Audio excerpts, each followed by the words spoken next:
Halo teman-teman, di video kali ini gue bakalan sharing lagi telat bayar di salah satu aplikasi pinjol ya. Nah, jadi ini nggak menyebutkan dari aplikasi apanya teman-teman, tapi galbainya teman subscriberku ini cuman di pinjol legal yang katanya terdaftar di OJK, tetapi tiba-tiba ada yang menagih seperti ini. Sayangnya mereka nggak menyebutkan dari aplikasi apanya ya.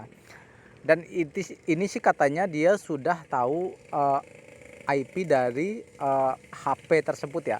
Itu HP milik Anda banyak kontak. Nah, ini ya IP-nya di atas ya teman-teman, seperti yang kita lihat.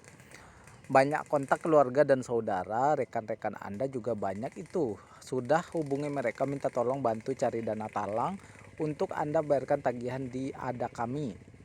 Tolong Anda kasih penjelasan kendala Anda, jangan tunggu Sikam yang hubungi semua kontak alternatif yang terdaftar di sistem kami untuk mendapatkan komunikasi dan tanggung jawab dari Anda, katanya. Ini kamu 100% masih bisa pengajuan lagi di atas 4 juta sampai dengan 15 juta setelah 30 menit pembayaran tagihan yang tertunggak saat ini saja.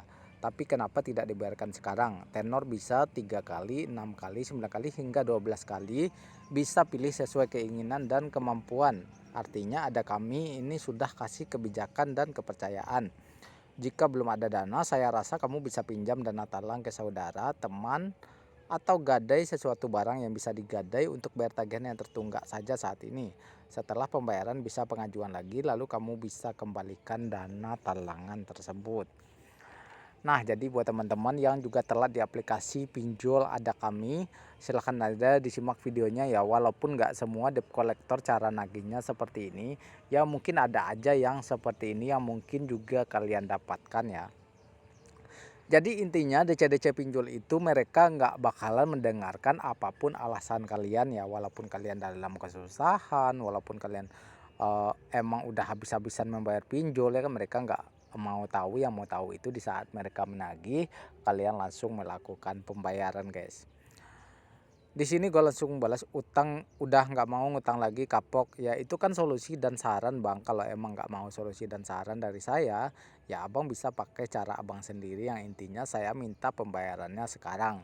Nah benar ya guys, seperti yang gue bilang tadi, intinya apapun alasan kita mereka nggak mau terima ya. Karena walaupun kalian bilang lagi susah, lagi apa, karena emang dari awal peminjaman itu emang sudah berkomitmen.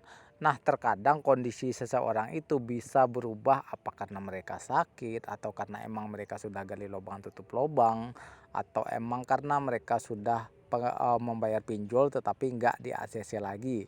Nah, duitnya bingung lagi nih untuk membayar pinjol-pinjol yang berikutnya dan akhirnya terjadi keterlambatan seperti ini, guys. Ini selain kontak alternatif, Anda juga isi persyaratan di awal pengajuan seperti kontak, email pekerjaan, kontak alternatif seperti teman, ibu, ayah kandung, saudara, sepupu, rekan kerja, dan dokumen-dokumen lainnya. Lalu sepakat dan tanda tangan elektronik atas tenor yang diberikan menyanggupi apa semua perjanjian. Anda telah menyetujui akses lokasi dan akses apa saja di saat di awal pengajuan pinjaman di Ada Kami. Dan semua Anda lakukan dalam keadaan sadar tanpa paksaan. Menyanggupi apa semua perjanjian di awal, sudah jelas Anda tahu segala isi perjanjian tersebut. Jadi saya rasa Anda tidak perlu mangkir dan menghindar dari tanggung jawab Anda. Saya harap Anda bisa kooperatif dan bertanggung jawab perihal pinjaman Anda yang sudah jatuh tempo saat ini. Padahal belum telat guys, baru jatuh tempo ya. Jangan karena kamu sepelekan tagihan saat ini, aktivitas kamu di tempat kerja dan di tempat usaha, duduk depan rumah ngobrol sama tetangga dan teman, lagi di warung, bahkan sedang di jalan dan lain-lain, itu keganggu jika kolektor Ada Kami tiba-tiba menagih ke Anda. Bahkan kolektor vendor resmi dari Ada Kami juga akan terus berupaya melakukan penagihan lebih sering di setiap waktunya agar dapat hak yang Ada Kami miliki yang tertahan sama kamu saat ini. Paham ya katanya. Nah, jadi penagihan pinjol ini dengan bank atau dengan pinjol bank digital itu beda banget ya guys. Kalau pinjol ini mereka lebih ke nyepam. Walaupun kalian sudah angkat teleponnya, walaupun kalian sudah respon telepon-telepon dari DC tersebut, nanti bakalan banyak puluhan lagi dengan nomor-nomor yang baru yang bakalan menghubungi kalian guys.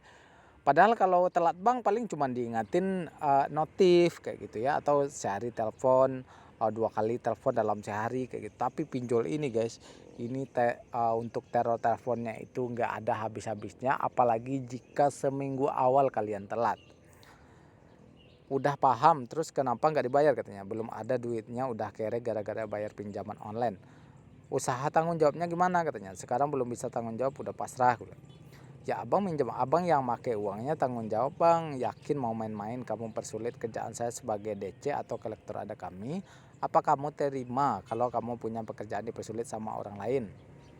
Mau main-main ya silahkan, toh jejak digital kamu lengkap kan, artinya kamu siap terima risiko dan konsekuensinya dong. Kamu kasih tahu kendala, saya kasih solusi, sarankan gitu kalau win-win collection.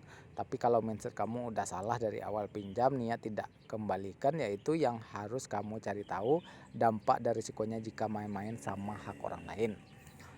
Jika punya rasa tanggung jawab, harusnya ada kesadaran penuh untuk kembalikan uang yang kita pinjam tanpa harus ditagih-tagih begini. Tahu kan kalau utang sampai kapanpun dan dimanapun wajib dipertanggungjawabkan, bahkan rezeki kita bisa terhambat cuma karena tak mengembalikan uang yang bukan hak kita kan katanya. Di sini udah siap risiko mau datang juga silahkan aja, udah kere gara-gara bayar pinjaman online gue bilangin. Karena emang dari teman subscriberku ini katanya sih sudah ini ya, sudah benar-benar habis-habisan gitu ya guys. Jadi mereka udah gali lubang tutup lubang, jadi sebenarnya mereka nggak mau telat seperti ini ya. Bayangin kalian merawat pinjol selama 3 tahunan kayak gitu, dari aplikasi pinjol tiba-tiba karena kebanyakan pinjol akhirnya udah nggak kehandle lagi dalam melakukan pembayaran, akhirnya telat seperti ini ya. Ya kan abang pinjam uang ya wajib dong dikembalikan. Sekarang abang nyalain pinjaman online, ya abang jangan bersikap seolah-olah jadi korban. Kan abang pelaku utamanya bang, sebagai peminjam yang nggak mau kembalikan hak orang lain.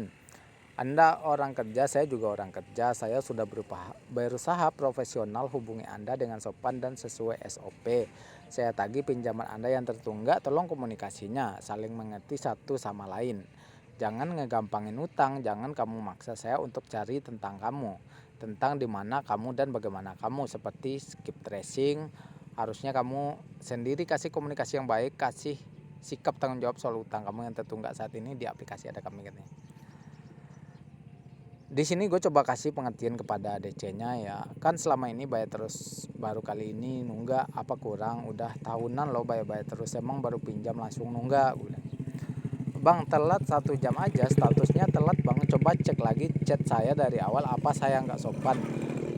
Saya sudah kasih solusi, saran abang jalani. Saya ini minta hak bang, bukan minta uang pribadi abang. Saya nagih utang bang, hubungi abang. Abang bilang pasrah dan bersikap seolah-olah nggak peduli katanya. Nagih yang lain aja, ini lagi nggak ada uang, emang saya aja yang nunggak apa, gue bilangin. Sekarang kalau abang haknya ada di saya, saat abang tagih saya pasti abang kasih solusi dan saran. Terus saya bersikeras nggak jalani solusi dari abang dan saya mau kembaliin hak abang, terserah saya mau. Pastikan abang kecewa dong yang merasa saya nggak tanggung jawab. Ya sama aja sikap saya ke abang, saya nagih hak abang, jangan jawab dengan kembaliin saya mau abang. Sekarang saat abang nggak ada uang, usaha abang untuk tanggung jawab itu apa? Bersikap dewasa bang biar ketemu solusinya. Oke, kalau mau main-main silahkan, saya sudah berusaha sopan hubungi Anda dan berharap Anda kasih penjelasan yang jelas dan bukti tanggung jawab agar tidak ada kesalahpahaman antara Anda dengan kami. Saya akan hubungi kontak alternatif yang Anda cantumkan, ya mungkin itu adalah keluarga, saudara, rekan kerja, atau kerabat-kerabat dekat Anda. Saya rasa Anda paham jika Anda bangkit dan berusaha lepas dari tanggung jawab, risikonya seperti apa, dan kami akan melakukan penagihan bagaimana. Nah jadi begini guys, jadi jika kalian belum bisa membayar ya, jadi kalian tinggal bilangin apa kendala kalian ya. Nanti pasti bakalan dapat ini ya, dapat penawaran-penawaran dari DC-nya, kayak kita nyicil, kayak hapus denda, kayak yang udah sering gue upload videonya ya. Nah jadi yang paling penting itu jangan sampai gali lubang tutup lubang guys, karena itu nanti yang bakalan menghabisi atau yang menghancurkan hidup kalian, menghancurkan ekonomi kalian. Jika emang udah benar-benar nggak sanggup membayar, kalian biarin aja dulu telat. Nanti jika kalian ada rezeki suatu saat nanti, kalian bisa untuk nego dibayar pokoknya aja, itu pasti langsung dikasih guys. Karena kebanyakan dari DC-DC pinjol itu awal-awalnya pasti bakalan seperti ini ya, karena di saat telat itu spam telepon, spam WA maupun email itu banyak banget yang masuk ya. Nah jadi cukup panjang lebar ya penjelasan kali ini ya. Semoga kalian juga telah di aplikasi ini bisa menjadi gambaran juga kepada kalian. Jika emang nggak butuh-butuh banget, kalian jauhi aja itu pinjol-pinjol ya. Karena lebih baik kalian ngajuin yang bunganya agak mendingan kayak gitu. Di sini gue saranin kalian untuk pinjam di bank digital kayak gitu, karena itu penagihannya juga nggak seintens dari pinjol-pinjol guys. Nah jadi bedanya di situ ya.